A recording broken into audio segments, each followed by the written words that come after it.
O ano de 2020 não será esquecido na história da humanidade.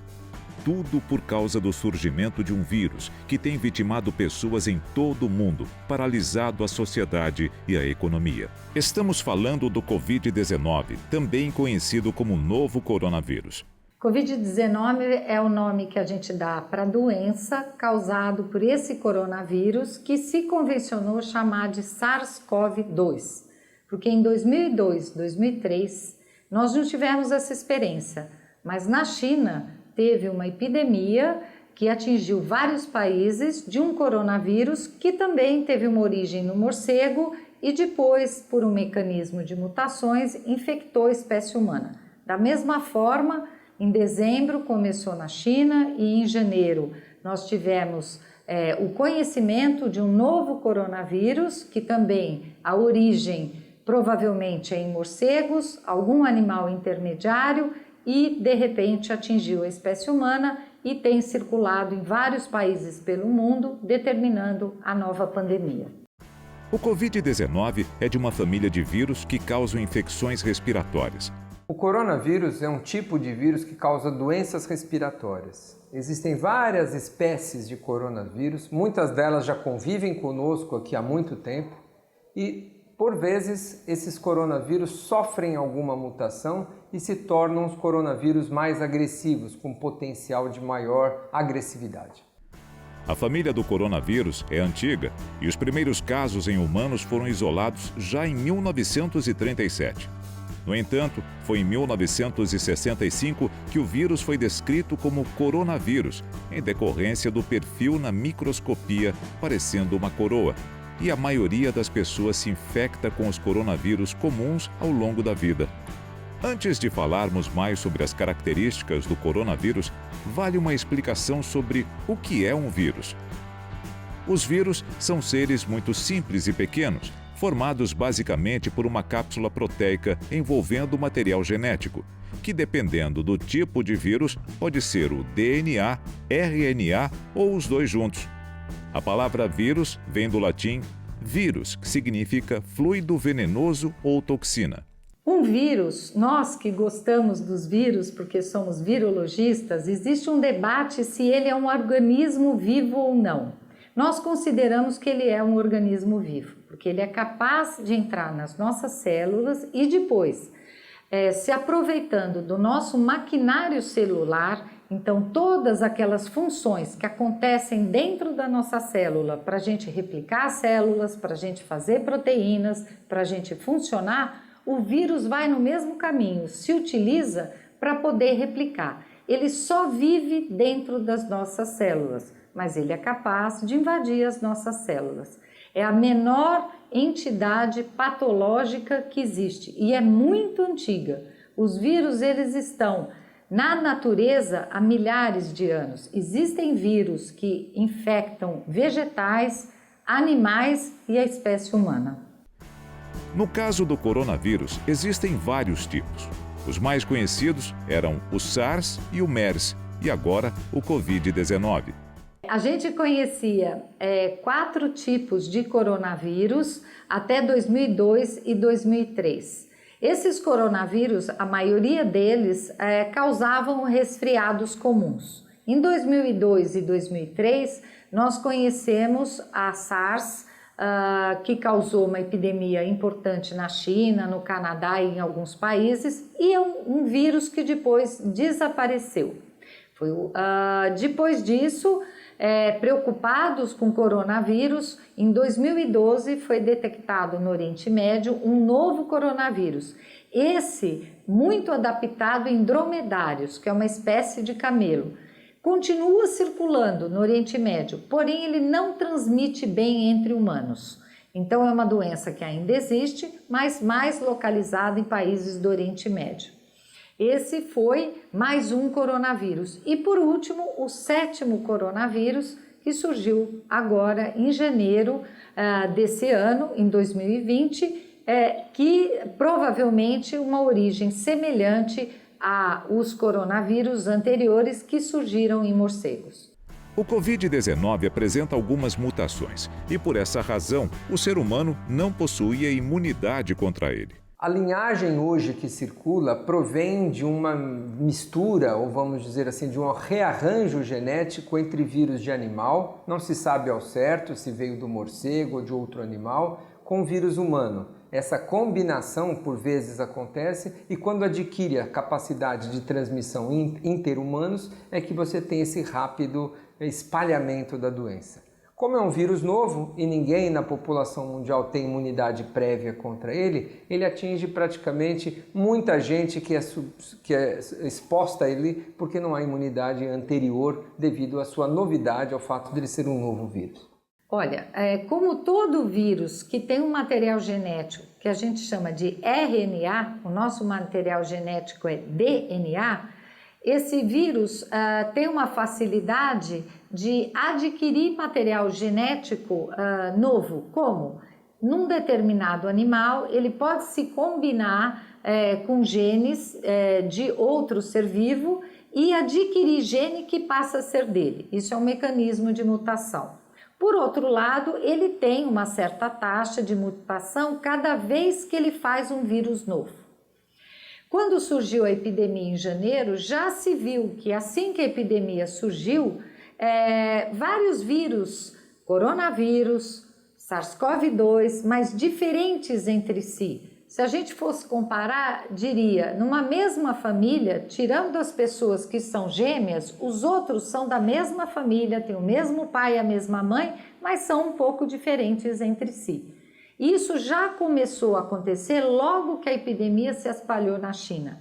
E tem até um relato de um paciente que tinha 2 coronavírus SARS-CoV diferentes, um na traqueia, outro no pulmão. Mas isso é uma coisa comum de acontecer. Quando a gente tem um vírus RNA novo na população, ele vai replicando e vai acertando, vai mudando, vai acertando. Mas nesse momento é importante a gente dizer que não é como o vírus da gripe, que todo ano a gente tem que fazer uma vacina nova, que ficamos correndo atrás do vírus, atrás das mutações do vírus da gripe para fazer uma nova vacina. Não funciona da mesma forma essa família de coronavírus. O Covid-19 muito rapidamente tornou-se um sério problema de saúde pública mundial. É um problema de saúde pública, mesmo que na maior parte dos pacientes o coronavírus não cause uma doença grave, mas ele é muito transmissível. Imagine que cada família de uma determinada população tenha uma pessoa doente. Essa pessoa doente pode ser um idoso, que alguém vai ter que ficar em casa para cuidar dele.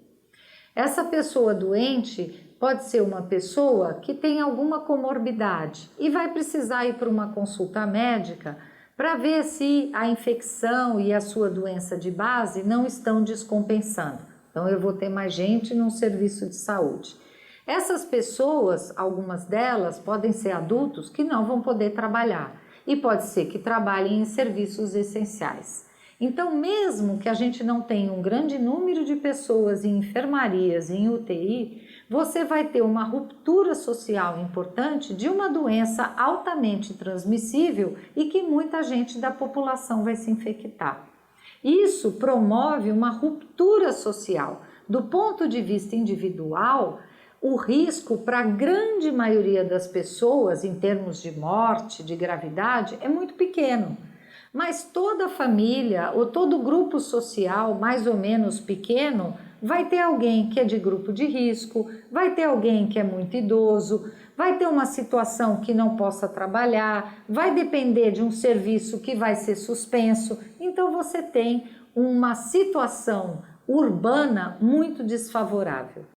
A OMS, Organização Mundial da Saúde, declarou o Covid-19 como uma pandemia. Isso significa que se espalhou por diversos continentes, com transmissão sustentada entre as pessoas. A Organização Mundial da Saúde decretou em janeiro uma emergência em saúde mundial, uma emergência em saúde, e isso torna a capacidade desse vírus e os países, de uma maneira geral, todos potencialmente atingidos por esse vírus. Por ser uma epidemia nova, os números da doença mudam a cada dia. Sabemos até então que alguns países estão sofrendo mais com o coronavírus e, infelizmente, o Brasil também foi atingido. A transmissão do Covid-19 é rápida e ocorre pelo contato com o vírus, que é transportado por gotículas expelidas pela fala, tosse ou espirro de pessoas doentes. A infecção se dá quando estas gotículas entram em contato com a mucosa dos olhos, nariz e boca. A doença se transmite de duas formas, por gotículas respiratórias. Então, ao falarmos, ao tossirmos, ao espirrarmos, lançamos no ar em suspensão essas gotas respiratórias que contêm partículas do vírus que são infectantes. Outra maneira é quando expelimos essas partículas e elas permanecem em alguma superfície, algum indivíduo toca essa superfície com o vírus e leva a sua mão à boca, ao nariz, aos olhos e se auto-infecta ao adquirir o vírus de uma superfície contaminada por um indivíduo doente. Então, duas maneiras importantes de prevenção. Quem está doente, primeiro, deve reduzir a sua disseminação de vírus. Então, evitar tossir em público, fazer a higiene da tosse, ou seja, com etiqueta, cobrir com antebraço, usar lenços descartáveis, lavar a mão com frequência e, se possível, estando doentes, não compareçam a eventos, a reuniões, não visitem amigos, porque a doença é transmissível desta maneira. E da outra maneira, para evitar que a gente se infecte quando toca superfícies, nós temos que lavar a mão com frequência. Lavar a mão com frequência, quando não tem água e sabão, usar álcool gel, e não prestarmos atenção para não tocarmos com frequência nossa boca, olhos, nariz, porque é desta maneira que a gente se infecta. Porque é impossível num transporte público, impossível numa aglomeração, nós não tocarmos superfícies e com isso a gente vai se infectar se não tomarmos essas medidas. Vale reforçar que as gotículas com vírus podem estar presentes no ar ao ser expelidas ou podem estar sobre superfícies contaminadas, como o rosto ou mãos, e objetos, como maçanetas, botões de elevador, corrimão, apoios em transporte público, entre outros locais. Uma dúvida comum é quanto tempo o vírus dura em uma superfície. Isso depende muito da superfície que ele está. No ar, ele é um vírus pesado, então uma distância 1-2 metros é impossível de você, como uma pessoa que tosse, espirra ou que fala, você ser infectado. Uma distância segura. Ele rapidamente em suspensão ele precipita nas superfícies onde ele foi lançado. Dependendo da superfície, então em mãos, em tecidos, o tempo de permanência, de sobrevida desse vírus é curto, de minutos a horas. Em superfícies lisas, como vidros, plásticos, metais, alumínio, ele pode viver até 7-9 horas. Então, esse período de sobrevivência depende muito da superfície. Superfícies mais rugosas, como madeiras, tecidos, a sobrevida tende a ser mais curta. Por isso que a gente tem recomendado de limpar as superfícies e de lavar as mãos. Mas, por outro lado, um pacote que vinha da China e levava dias para chegar aqui, claramente não ia oferecer perigo para quem manipulasse esse pacote. Outra informação importante é em relação ao tempo de incubação do vírus e se a pessoa pode transmitir mesmo assintomática. Ainda está se estabelecendo bem, porque a gente está falando de uma doença que tem 2 meses de conhecimento. Mas também hoje em dia a gente tem tecnologia para conhecer isso mais rápido. Então, o fato é que a média que a pessoa vai ter de incubação é em torno de 5 dias. Esta é a média. Então, João, por que se fala em 14? Porque até 14 dias essa pessoa pode estar incubando, ainda sem sintomas, e possivelmente, como tem sido demonstrado, também estar passando. Aí que é o problema do Covid, porque ele pode estar transmitindo mesmo antes da pessoa ter um sinal clínico. Motivos aí dos isolamentos, motivos das quarentenas, né? As quarentenas é aquela pessoa suspeita que tem que ficar um período fora aí de circulação. A partir da hora que tiver a doença, ele infecta o tempo todo, tá? E possivelmente, tá? Também é um dado, esse é o mais difícil de saber, que são 2 perguntas. Até uns 7 a 10 dias depois dos sintomas, 7 dias, ele ainda pode estar infectando. Então é um período muito grande que ele pode estar transmitindo. E atenção, qualquer pessoa, em qualquer idade, pode pegar o Covid-19. Pegar a doença, qualquer um pega em qualquer idade, porque ninguém teve contato com esse novo vírus. Apesar de que qualquer pessoa possa pegar a doença, existe um grupo de risco que é mais vulnerável. São os idosos, principalmente pessoas acima de 80 anos. Quando envelhecemos, acontece uma mudança em nosso sistema imunológico, chamado de imunossenescência, que é a deterioração natural do sistema imunológico produzido pelo envelhecimento. Isso envolve a perda da capacidade do corpo para responder às infecções e a memória imunológica, sendo a principal causa do maior risco dos idosos terem uma infecção grave causada pelo coronavírus. Toda questão de infecção ela tem a ver com imunidade, ela tem a ver com resistência. E é natural no processo de envelhecimento, as coisas vão mudando. O cabelo muda, a pele muda, as articulações mudam e a resistência à imunidade também muda. Tá? Assim, como tudo é progressivo, vamos pegar um exemplo muito fácil para as pessoas entenderem. A pele vai mudando e ela é diferente aos 60 do que aos 90 anos de idade, a imunidade também. Ela vai ser melhor ainda aos 60 do que ela é aos 90. Tá? Então, por isso que o Covid tem essa predileção por indivíduos idosos que não têm as defesas suficientes para o ataque de um vírus tão desconhecido e ainda que o organismo está aprendendo a lidar com ele. Os indivíduos acima de 80 anos de idade têm sido o grupo com maior taxa de hospitalização e óbito entre todos os pacientes. Apesar de ser mais letal em pessoas idosas, jovens também podem se infectar e até morrer pela doença, conforme casos registrados pela OMS.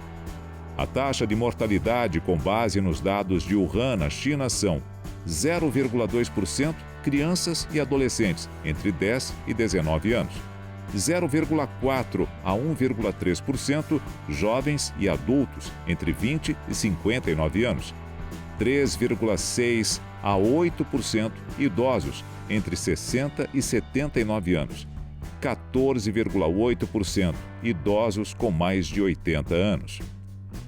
O Covid-19 também é mais perigoso para pessoas com doenças pré-existentes que diminuem a imunidade do organismo, dentre elas diabetes, hipertensão, insuficiência renal crônica, doenças respiratórias crônicas, doenças cardiovasculares, doenças autoimunes, entre outras.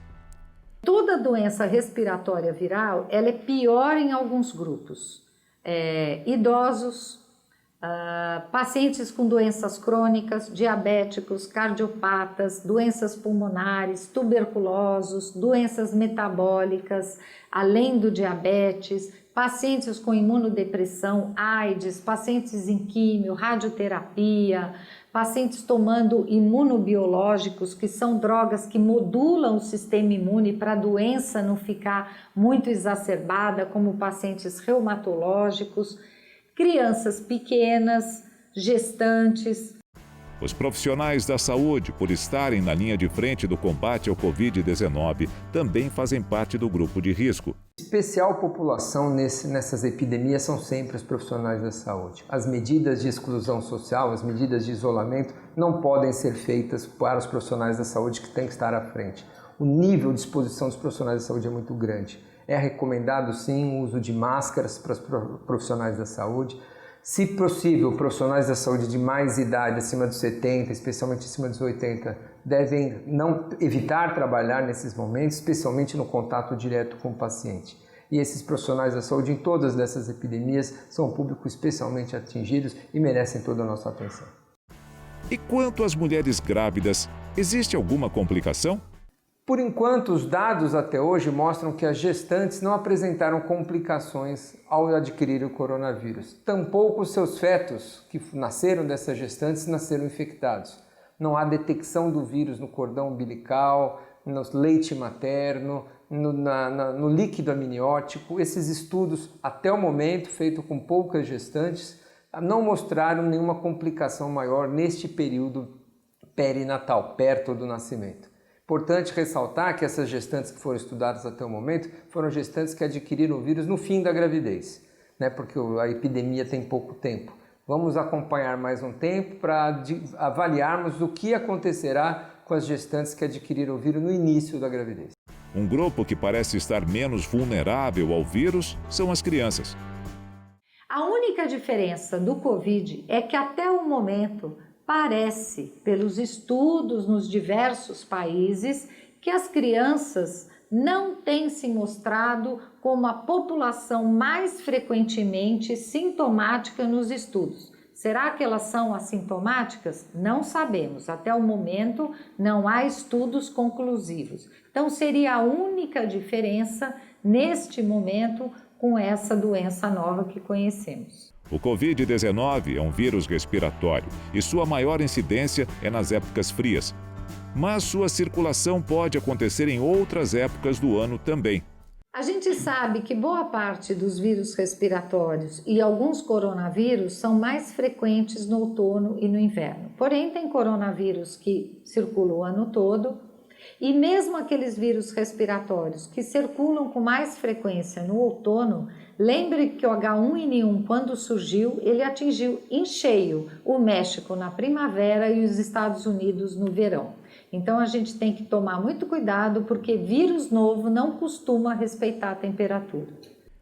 Por circular em épocas frias, o Covid-19 pode ser confundido com outras doenças do inverno, como a gripe.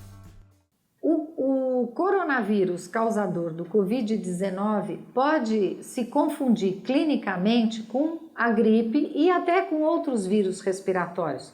As crianças se infectam muito, as pequenas, com vírus sincicial respiratório, principalmente no outono. Então, eventualmente, crianças que o pediatra pensa que é vírus sincicial respiratório ou outro vírus que acomete muito as crianças, pode ser o Covid. Isso pode atrasar o diagnóstico se a gente só pensar no diagnóstico clínico. Vamos ver uma explicação sobre a diferença entre gripe e resfriado, doenças comuns do inverno. A gripe ou influenza são sinônimos. E o resfriado comum são doenças que pegam a parte respiratória, mas totalmente diferentes. Tá? A gripe ou influenza ela tem um único vírus, que é o próprio influenza, que o mais famoso que se fala é um tipo deles, que é o H1N1. Mas tem vários deles, H2, etc. Mas é um vírus. Então, para isso a gente tem vacina, para isso a gente tem tratamento. E o quadro, ele é um quadro que tem que ser definido assim, ele é abrupto. A pessoa sabe dizer que horas ela começou a ter, 5 horas da tarde, febre alta, mal-estar, dor no corpo e tosse. Isso daqui é gripe. Incrivelmente, ela é até mais parecida no sintoma inicial, quase com a dengue de mal-estar, do que o próprio resfriado. Já o resfriado comum, que as pessoas confundem, ele é um quadro que vem de uma forma insidiosa, lenta, uma dorzinha de garganta, uma coriza, uma dorzinha de cabeça, uma tosse, uma febrezinha, e ele, na verdade, não complica tanto quanto a gripe. Então, quando a gente fala de complicações, a gripe é um quadro mais grave, o resfriado comum é um quadro mais ameno. Aqui nós temos um vírus só, e aqui nós temos mais de 150 vírus responsáveis pelo resfriado comum, que acontece todos os anos, principalmente outono e inverno. Saber diferenciar o Covid-19 da gripe e resfriado não é fácil, pois seus sintomas são muito semelhantes. Os sintomas do coronavírus podem se confundir muito com sintomas gripais de outras infecções respiratórias. Alguns doentes vão ter o quadro clínico clássico, febre acima de 38, dor de garganta, dor de cabeça, tosse, mal-estar, dor no corpo, que o influenza também pode dar. Muitos pacientes referiram só tosse seca e febre. Então, esses pacientes ficavam vários dias só com uma tosse seca. Normalmente, a influenza começa com tosse seca, depois fica produtiva. Mas tem pacientes que tiveram poucos sintomas, só um pouquinho de tosse, um pouquinho de dor de cabeça, uma febre bem baixa. Então, a gente viu pacientes muito típicos e pacientes com quadros mais leves ainda, que a gente chama de oligossintomáticos. Muito importante também esse dado. Do lado do resfriado comum, que eu falei que são 150 vírus que nós temos que podem dar esse quadro mais a menos, nós temos um que chama adenovírus, só de curiosidade, outro vírus sincicial e outro que é o próprio coronavírus. Então, assim, todo mundo já teve coronavírus, que foi esse resfriado que eu falei, que é esse quadro mais ameno. O fato é que isso acontece de tempos em tempos, não se sabe exatamente explicar porquê, normalmente realmente acaba vindo da China. Esse vírus tem uma mudança muito grande. Então ele tem uma característica e de repente ele se transforma como se ele fosse do preto para o branco. e o organismo não reconhece, e aí ele passa a fazer esse efeito porque não tem imunidade, não tem resistência. Aí sim, esse vírus que a gente não tem resistência, o quadro clínico dele, as queixas deixam de ser parecidas com o resfriado comum e ficam muito parecidas com a própria gripe ou influenza. Isto é, febre, mal-estar, tosse e também quando complica as questões respiratórias. Daí a importância da gente estar olhando isso, que horas estamos entrando aí no período mais frio, porque nós vamos ter a circulação conjunta. O que fica importante as pessoas estarem atentas, entender um pouco mais desse diagnóstico, perguntar ao seu médico para poder até tratar e principalmente agora que entra, se vacinar deste lado aqui que é o do influenza e se proteger de tudo. Vale reforçar os principais sintomas do Covid-19: febre, coriza, tosse seca ou secreativa, falta de ar, cansaço, fadiga, dor de garganta, dor de cabeça, dor articular, náusea ou vômito, diarreia, olhos inchados, arrepios. O diagnóstico do Covid-19 se faz através de testes laboratoriais e também com a coleta de materiais respiratórios. O procedimento deve ser realizado para todos os casos suspeitos. O ideal seria fazer um diagnóstico através daquele suave, aquela cotonete com algodão, com esponja, que a gente coleta a amostra das vias respiratórias. Porém, nem sempre esse diagnóstico vai estar disponível. Então, aí os clínicos, pediatras vão ter um desafio em definir quem são os pacientes que testam ou não e, eventualmente, orientar só os cuidados gerais para aqueles pacientes que não são graves, que fiquem no domicílio por um período longo até que a doença vá embora. Normalmente, todos os pacientes hospitalizados nós testamos para o novo coronavírus e também para a influenza. O Covid-19 é uma doença que tem causado pânico na população e receber o diagnóstico assusta. O importante é ter calma nesse momento. Muitas pessoas serão expostas, o vírus nós já temos uma transmissão sustentada no nosso país e não há necessidade de pânico, não há necessidade de procurar serviço de emergência para qualquer febre, qualquer tosse. Você deve procurar o serviço de emergência da mesma maneira que a gente procurava quando você não tinha epidemia do coronavírus. Se não está se sentindo bem, se a febre passa de 3 dias, se você tem falta de ar, você deve sim ir ao seu médico, ao serviço de emergência, procurar entender qual é o diagnóstico, qual é a causa da sua doença que está levando a esses sintomas. Fora disso, não há necessidade nenhuma de pânico, nem aumento no número de consultas em serviços de emergência se não há necessidade. Pelo contrário, muitas vezes você com resfriado comum pode se expor num ambiente onde vai ter coronavírus, você pode até inclusive adoecer no serviço de emergência, quando em casa você estaria mais protegido. A evolução da doença depende de cada paciente. A maioria transcorre bem, mas em alguns casos o óbito pode ocorrer em virtude de complicações da infecção, como por exemplo, insuficiências respiratórias.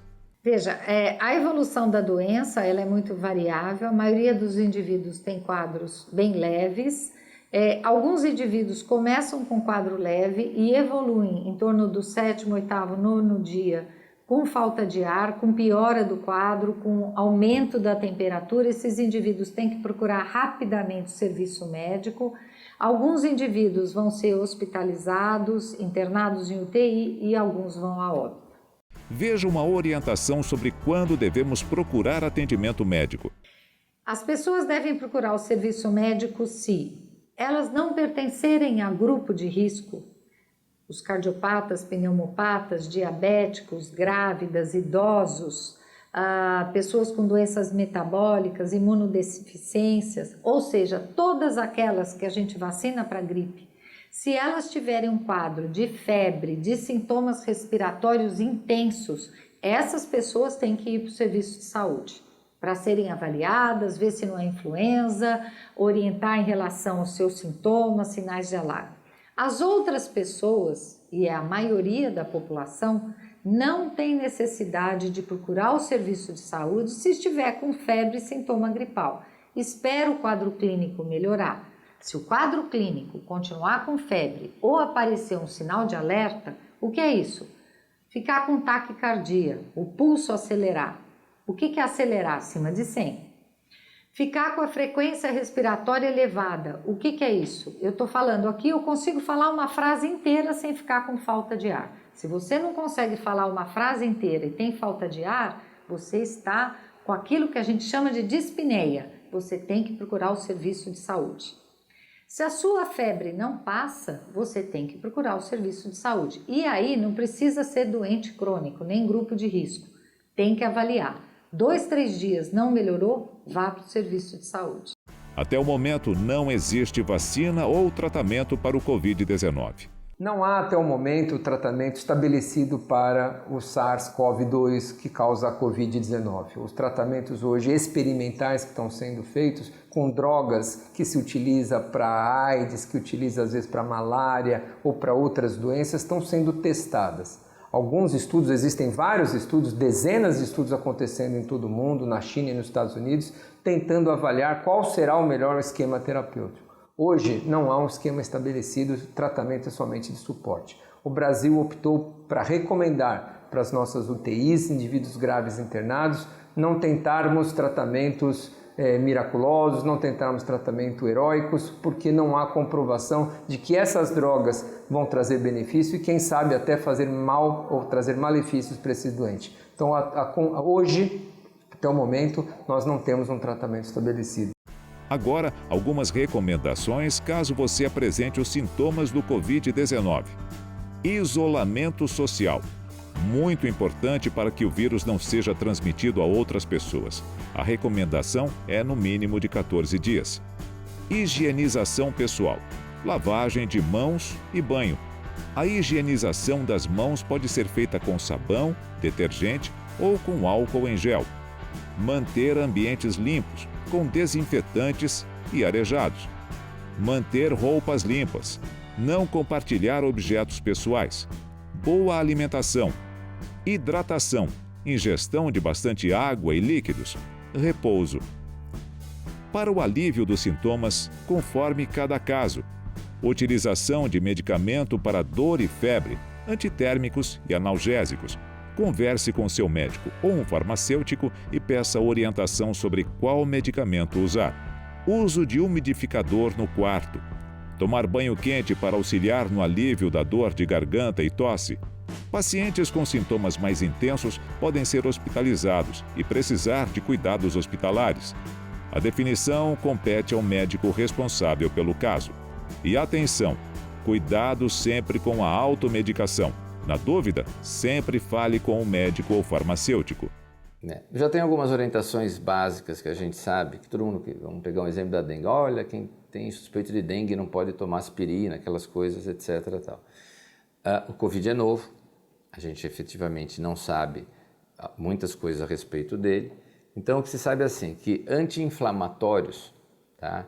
O ibuprofeno e outros anti-inflamatórios que as pessoas idosas, principalmente, costumam se automedicar para dor, não são indicados nesse. Não estão todos estudados, mas sabe que eles podem atrapalhar um pouco a evolução da doença. Então, dar preferência para a tal da dipirona e o tal do paracetamol, que tem diversos nomes comerciais, que são analgésicos comuns para a questão de dores, automedicação. Não inventar medicações novas que vão estar circulando, que podem proteger contra o Covid, porque não protegem nada. E se eu tomar vitamina C, vai proteger? Não, não vai proteger. Se eu tomar um complexo vitamina... Não, se alimenta bem, beba bastante líquido e não precisa de grande suplementação de vitamina. Tá? Então, cuidado com a automedicação, dúvida conversar com o seu médico, profissional que pode te orientar, e, sem dúvida nenhuma, manter uma qualidade de dia a dia de alimentação e hidratação. Não precisa ser alimentação especial, uma alimentação saudável. Pode ser o arroz, o feijão, o ovo e um alface, tá? Que já tem aquela quantidade boa dentro daquilo. Mas que ele seja efetivamente dividido nas refeições, café, almoço, jantar, com a hidratação no meio do caminho. Orientação importante. Se você toma medicamentos regularmente, não pare de tomar sem recomendação médica. Segundo as novas recomendações da OMS, as máscaras faciais são indicadas para ajudar na não propagação do vírus. E atenção, Lembre-se de higienizá-las e usá-las corretamente conforme as indicações dos especialistas. Nesse momento em que estão circulando as doenças respiratórias de inverno, é fundamental a vacinação contra a gripe. A vacina da gripe é muito importante todos os anos para os grupos de risco e para quem quiser se vacinar. A gripe pode tirar qualquer pessoa 2, 3, 4 dias do trabalho e isso tem um impacto no mínimo social importante. Para os grupos de risco pode complicar e levar a pneumonia, eventualmente a óbito. Todos os anos a gente tem óbitos por influenza e vamos ter esse ano também. Então é muito importante as pessoas se vacinarem e quem puder investir na vacinação, mesmo que o governo não contemple o seu grupo, a sua faixa etária, nós sugerimos que essas pessoas se vacinem. Por quê? Se essa pessoa tiver um quadro gripal, ela tem chance de não ser influenza se ela estiver bem protegido e provavelmente tem mais chance de ser o coronavírus. E pode ser que ela não tenha nenhum quadro gripal, não pegue o coronavírus e não pegue o influenza porque se vacinou. E ela não vai ter também, se tiver uma síndrome gripal que complique, que ficar esperando horas no serviço de saúde se fosse o influenza para poder ser atendido, porque a gente vai ter muitos pacientes em serviços de saúde com complicações tanto de influenza como de coronavírus. Então, a vacina é importantíssima e aí temos um outro fato. Todo mundo sabe do próprio Covid, do próprio gripe ou influenza, que as maiores vítimas, do ponto de vista de complicação, são os idosos. Só que a gente tem que entender também idosos hoje de uma forma um pouco diferente.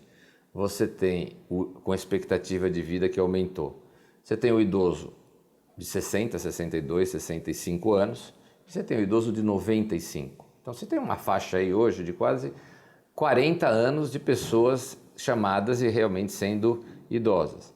Se eu for comparar a resistência, a imunidade de uma pessoa de 60 e poucos anos com uma de 90 anos, realmente elas são diferentes. Então, tanto o influenza quanto agora a Covid, para as pessoas mais velhas, elas acabam tendo, pela menor resistência, pela menor imunidade, como as pessoas ouviram falar, uma chance de complicação maior. Quando essas pessoas são mais novas, 60, 60 e pouco, mas tem muitas doenças, tem diabetes, tem hipertensão, tem tudo, eles podem complicar das duas e agora do Covid. Quando essas pessoas têm 80, 90 anos, se tiverem associado essas doenças, aí a resistência é muito menor. Mas só pela idade também isso fica. Então a gente precisa avaliar em relação a isso que os idosos mais idosos e os idosos mais idosos que têm doenças concomitantes, sejam elas metabólicas, sejam elas neurológicas, sejam elas cardíacas, são os indivíduos mais suscetíveis a ter Covid e, no paralelo, devem se proteger também da gripe. A pneumonia também é uma complicação que é possível ser evitada através da vacinação. Quando a gente entra no inverno, o período frio, o problema são as doenças respiratórias em idosos. Então, a gripe, um pouco menos o resfriado, agora importantíssimo o Covid e também as pneumonias. Lembrando que o grande problema da complicação, tanto aqui da gripe, influenza, quanto aqui do Covid, é que eles complicam como pneumonia, uma pneumonia viral, que pega os pulmões, os dois pulmões, e aí que dá aquele quadro que todo mundo ouve de aparelho, de intubação, de insuficiência respiratória. Então você tem as pneumonias que são virais. Começaram com gripe, começaram com Covid e complicam. E você tem as pneumonias que já são diretas adquiridas, mesmo na comunidade, que são pelas bactérias. Essa é aquela que você vai dar um antibiótico, etc. Todas elas são perigosas. Então você também pode prevenir de pneumonia dessa da bactéria. Existem vacinas, além da vacina da gripe, específicas para prevenção e efetivas tanto da pneumonia comunitária quanto em termos de pneumonia adquirida às vezes dentro do hospital. Então é outra forma importante de prevenção que a gente tem, é vacinar contra a pneumonia. Por ser um vírus novo, existem várias dúvidas sobre o Covid-19. Dentre elas, se podemos pegar gripe e Covid-19 concomitantemente. Seria uma autoinfestação, uma infestação muito grande ele ter as duas coisas ao mesmo tempo. tá? Não é o provável, mas o mais possível é que o indivíduo tenha um quadro de um dos dois, até da influenza, e por baixar a imunidade, por baixar a resistência dele, ele fique mais suscetível a ter o outro também. Não a concomitância, mas a gente tem que evitar, porque vamos ter um período de frio maior, a sequência do aparecimento deles, seja em jovem, tá? E seja em idosos e principalmente nos idosos mais idosos. Outra dúvida é se podemos pegar a Covid-19 mais de uma vez. Muitas pessoas querem saber se a pessoa pegou o Covid e se ela pode se infectar de novo num curto período de tempo. A ideia que nós fazemos, pelas poucas observações já publicadas, por alguns dados conhecidos de outras infecções por coronavírus, é que durante uma epidemia é muito difícil que uma pessoa se infecte e se infecte novamente. Então nós imaginamos que isso é pouco provável. Famílias que têm parentes com doenças neurológicas como Alzheimer e demências devem ficar mais atentas aos sintomas comportamentais. Se nós falamos de pessoas de 60 anos que são idosos, já é um problema. Pessoas de 80 anos que já são mais idosos, já sem um problema. As pessoas que são mais idosas ainda e ainda têm quadros do tipo doença de Alzheimer, mesmo Parkinson, doenças neurológicas desse tipo, e não sabem referir o sintoma, no caso aqui mais os quadros demenciais como o Alzheimer, tem alguns sinais muito importantes que às vezes não é a febre, no idoso e nessas pessoas que as famílias podem prestar atenção. O que é? Acorda e está mais caído. Vai oferecer uma comida e não está aceitando. Tem algum quadro ao contrário de agitação. Então a mudança comportamental dessas pessoas também é indício de infecção. Não necessariamente um Covid, tá? Mas de infecção. E ainda se você notar algum quadro respiratório, então tem-se mesmo que tomar bastante cuidado e ficar atento com as mesmas coisas de proteção. Alimentação, vacinação, cuidado, se precisar isolamento. Como uma das principais medidas para se evitar o Covid-19 é o isolamento social, muitas famílias têm se perguntado se podem ou não visitar pais ou avós. Vamos ver uma orientação. Esse é um tema muito importante, muito importante e passa a ficar agora fundamental. Por quê? Claro que nós estávamos num começo sem grande circulação viral, então de uma certa forma, com controle, né, onde a gente está tentando também ajudar esses residenciais, instituições de longa permanência, né, as casas de repouso, a criar alguns critérios para as famílias entrarem, lavarem as mãos, tudo aquilo de higiene que a gente já falou.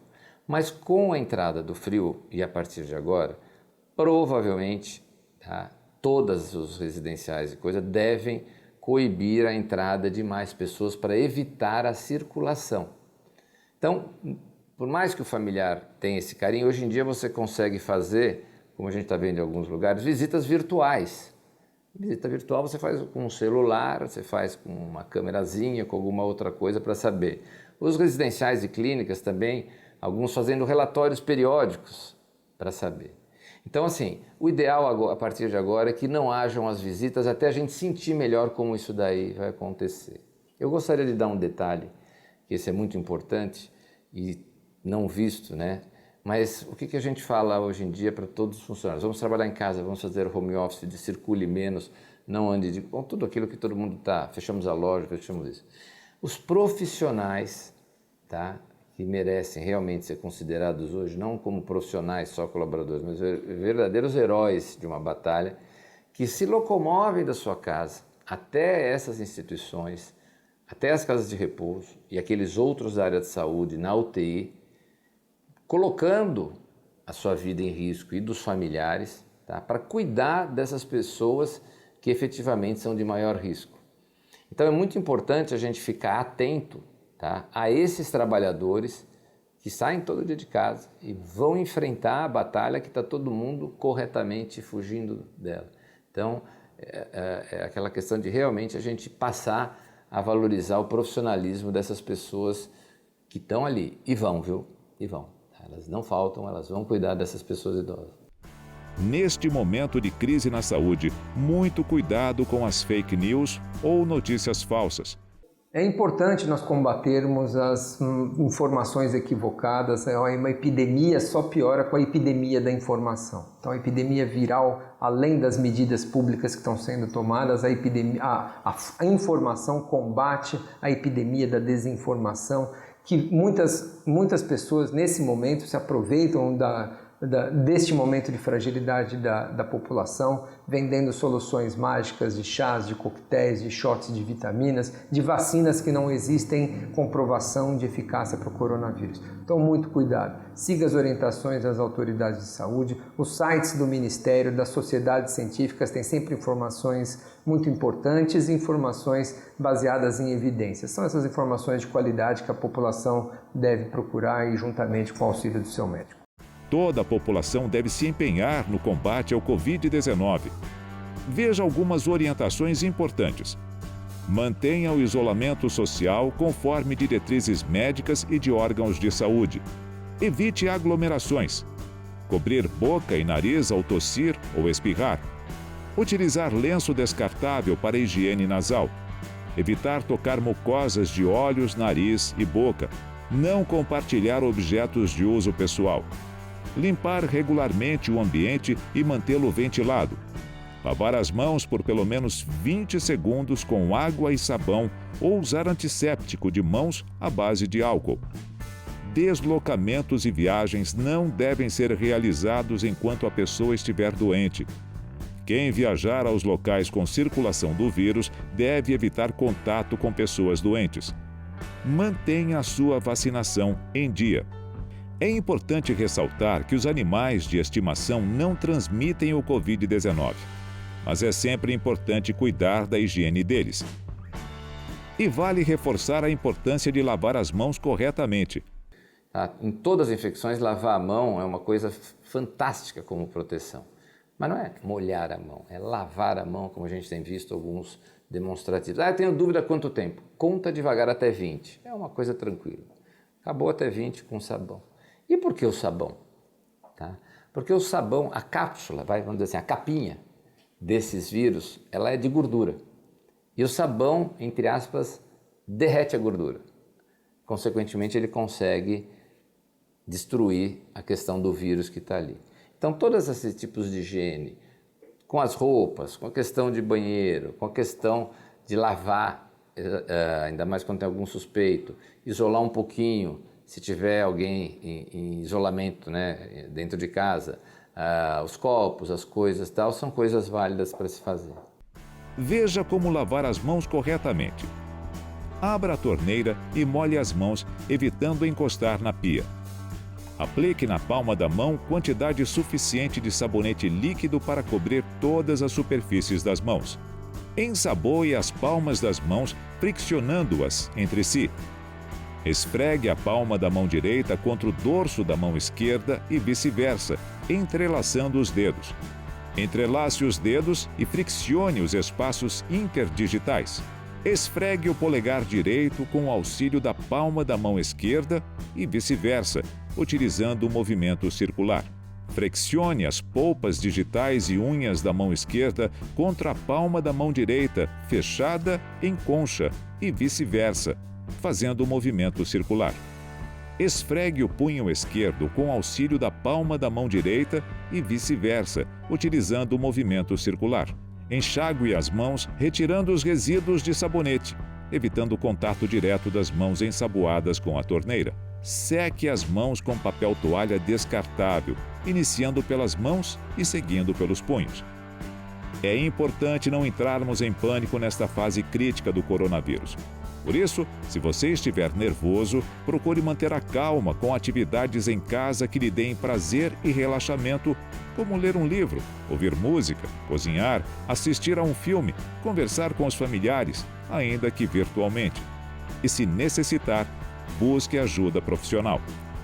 Para os idosos, segue um reforço.